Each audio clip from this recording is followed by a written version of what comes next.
Un syndrome métabolique égale plusieurs désordres métaboliques. Tout à fait. Lesquels? Alors, le syndrome métabolique va regrouper plusieurs signes. Alors, des signes physiques, d'une part, effectivement, avec la difficulté au niveau du poids et la surcharge abdominale, avec une morphologie que l'on dit androïde, d'accord? Donc, on parle de surcharge, si vous voulez, androïde, quand c'est surtout sur la ceinture abdominale. D'accord.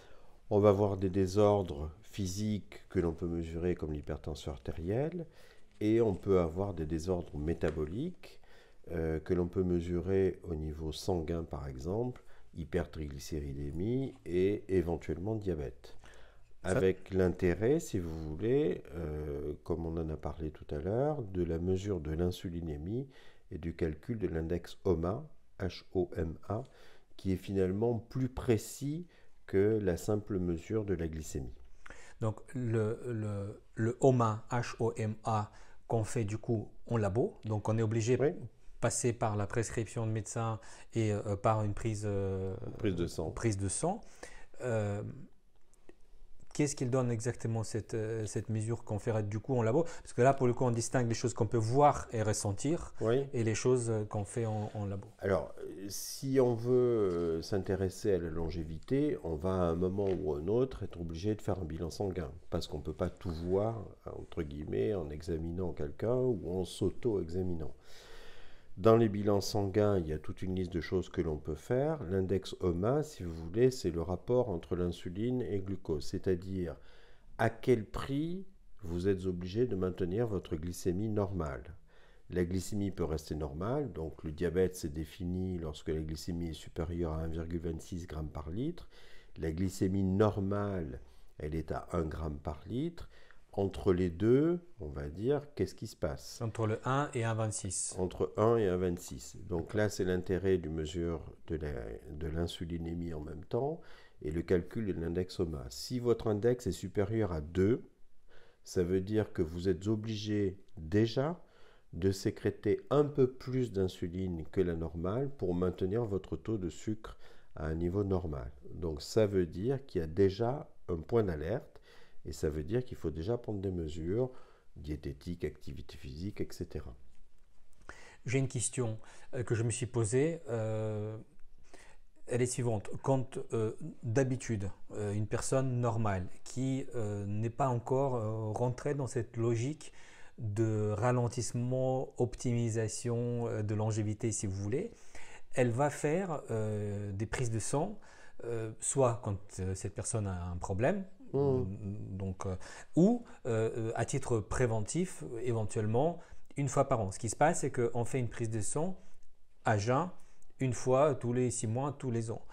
Est-ce que la prise de sang à jeun de temps en temps, donc une fois tous les 6 mois ou une fois tous les ans, c'est un taux qui est fidèle à la réalité? Contrairement, par exemple, là je porte un Oui. lecteur de glycémie Mmh. en permanence, donc il me permet de voir par jour, par semaine, par 2 semaines, j'exagère peut-être un tout petit peu, mais où est-ce que se trouve le bon L'équilibre. compromis, l'équilibre? Il est Oui, où? oui. Alors, c'est vrai qu'une prise de sang annuelle, si vous voulez, par exemple, tout dépend de ce que l'on mesure, bien entendu, ça peut suffire chez quelqu'un qui n'est pas en facteur de risque important, qui n'a pas d'antécédent familial majeur, qui n'a pas trop de problèmes de poids, qui n'a pas une surcharge abdominale, qui n'est pas fumeur, qui n'est pas en situation de stress chronique, etc. Donc ça peut suffire. C'est vrai qu'à partir du moment où on a effectivement des facteurs de risque associés, notamment sur un plan familial, peut-être qu'il faut regarder un petit peu plus, d'accord? Et pour ce qui concerne la glycémie, par exemple, et ça c'est un point important que malheureusement certains de mes confrères ignorent un petit peu, la glycémie c'est quelque chose qui est très très finement régulé. C'est-à-dire que quelqu'un qui a effectivement une glycémie à 1,15 g par exemple, on doit déjà s'alerter et on doit déjà effectivement, dans le contexte on va dire d'une espérance de vie et d'une qualité de vie meilleure, on doit déjà regarder d'un peu plus près ce qui se passe. À partir de 1,15.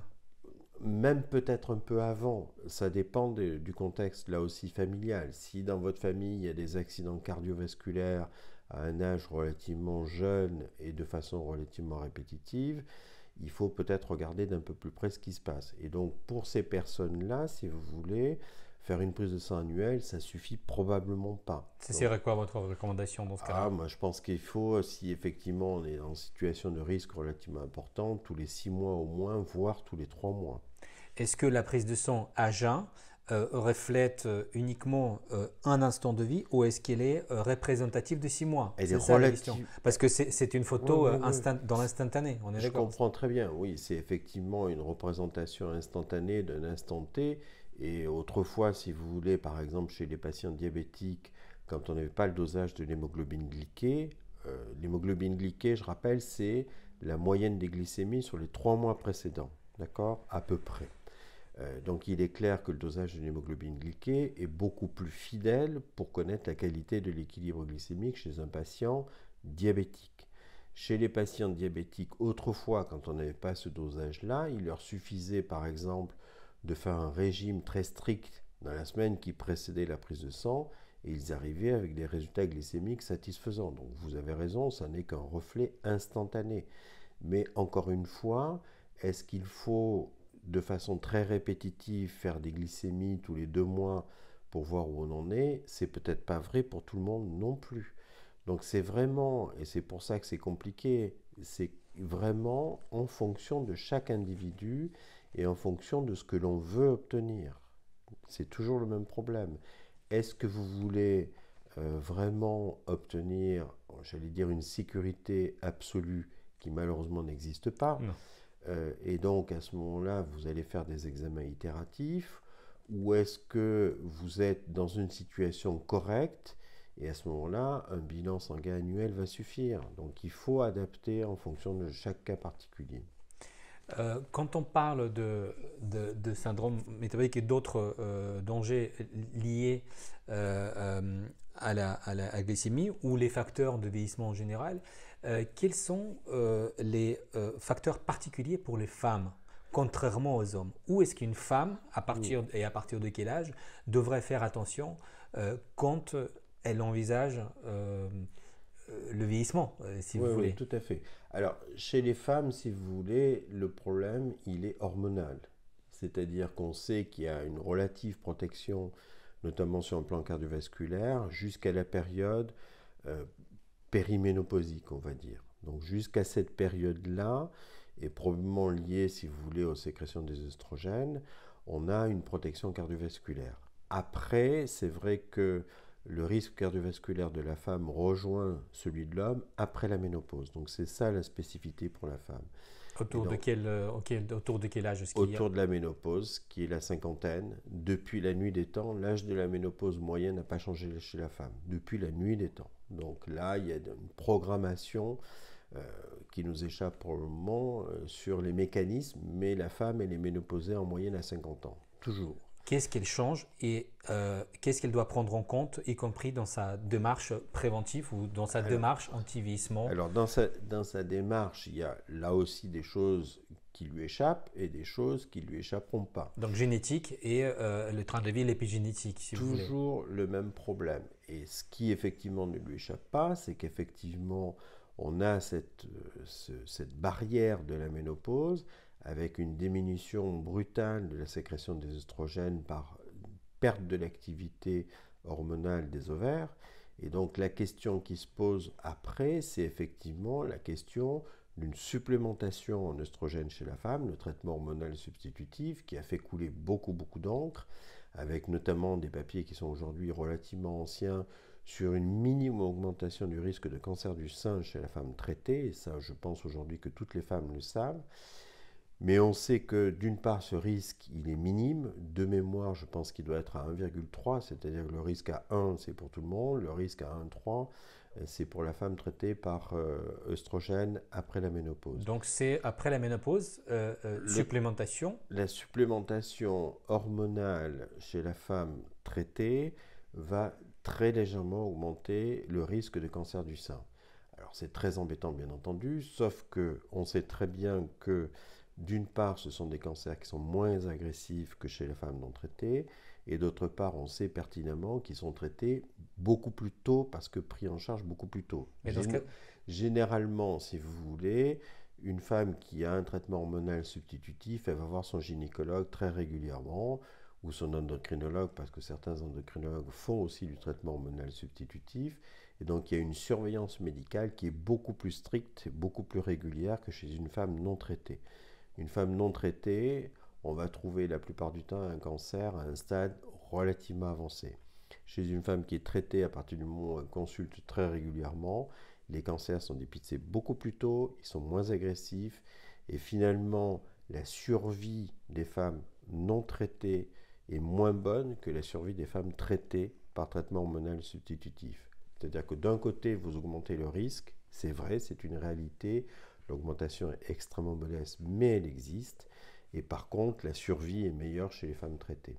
donc c'est un traitement préventif du cancer qui peut aussi provoquer quelquefois Alors, ce n'est pas un traitement préventif du cancer, c'est un traitement de la ménopause. de la C'est-à-dire, ménopause. c'est un traitement qui va justement diminuer les facteurs de vieillissement chez la femme après la ménopause. Et on sait effectivement que les femmes qui sont traitées ont une meilleure qualité de vie que les femmes qui ne sont pas traitées. Donc c'est pour ça que c'est très ambigu, que encore une fois, là comme ailleurs, c'est une discussion Avec son d'un gynéco ou avec individu, son d'un endocrinologue. individu à un individu. C'est au cas par cas. On ne peut pas dire dans la globalité, voilà ce qu'il faut faire. Est-ce qu'il y a des examens qui permettent de voir l'évolution à partir du moment où une femme va prendre une supplémentation? Il y a une surveillance, bien entendu, médicale qui est beaucoup plus stricte et il y a éventuellement quelques marqueurs, si vous voulez, que l'on va, entre guillemets, rechercher, notamment des marqueurs de cancer du sein, qui sont des marqueurs sanguins. Et donc, on va effectivement regarder d'un peu plus près chez ces femmes traitées, bien sûr. Comment est-ce que je peux savoir si je souffre du syndrome métabolique? Moi, une personne lambda, quels sont les moyens de le savoir? Alors, les meilleurs moyens, on en a parlé tout à l'heure, et j'y reviens, c'est là aussi des bilans sanguins en particulier. En sanguin. Et donc, rechercher, on en a parlé, l'index OMA, c'est très important, mesurer les triglycérides et rechercher effectivement les facteurs de micro-inflammation dont on a un peu parlé tout à l'heure, mais pas sur un plan biologique, sur un plan sanguin. Et il faut mesurer par exemple la vitesse de sédimentation qui correspond à la sédimentation des globules rouges dans un tube à essai. Donc ça, tous les laboratoires peuvent faire ça, c'est extrêmement facile. Et la mesure de la CRP, la C-réactive protéine, qui est en fait un marqueur de micro-inflammation. Donc ça fait partie... CRP. Oui, ça fait partie des recherches que l'on peut faire au niveau sanguin et qui donne un très bon reflet justement du syndrome micro-inflammatoire que l'on rencontre dans le syndrome métabolique. Donc si on reprend, donc là on voit en labo pour étudier ce syndrome. Et aujourd'hui, je crois qu'il y a même des examens qui sont spécifiquement, je veux dire, un examen package qui regarde le métabolisme. Oui. Donc là-dedans, vous avez le CRP, vous avez, pour que je note, la glycémie, la mesure du cholestérol et notamment des sous-fractions du cholestérol. Donc cholestérol HDL. HDL et LDL. D'accord. Voilà. La mesure des triglycérides. D'accord. Et là après, vous avez tout un tas d'autres facteurs qui peuvent être vérifiés au point de vue biologique et qui sont des très bons marqueurs justement dans le contexte d'une longévité entre guillemets, notamment la mesure des vitamines, c'est extrêmement important. On sait par exemple en France qu'on est en situation de subcarence en vitamine D. D'accord. Donc c'est très important de mesurer la vitamine D. C'est important de mesurer la vitamine C parce que c'est un puissant antioxydant. Donc là aussi, il faut connaître son statut de vitamine C. À partir du moment où vous mangez correctement, il n'y aura pas de problème bien entendu.